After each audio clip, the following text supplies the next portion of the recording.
বিকেলে হঠাৎ করে শুরু হয়েছে কালবৈশাখী।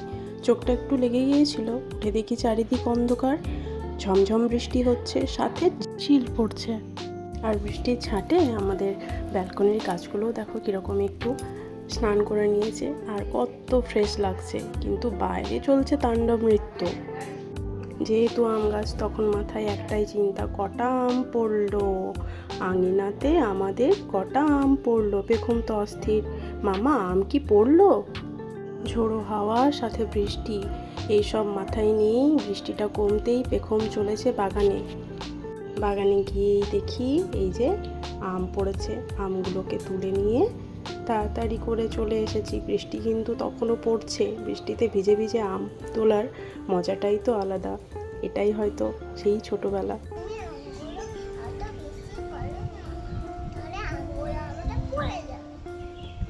আম তুলে নিয়ে ছাদে গিয়ে দেখি ছাদ বাগানের এই অবস্থা।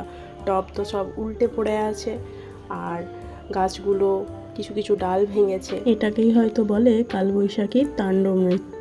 সব কিছু তোলপাড় করে তছনছ করে বৃষ্টিতে শান্ত করে দিয়ে চলে গেল। বৃষ্টির পর মেঘের এই অবস্থা।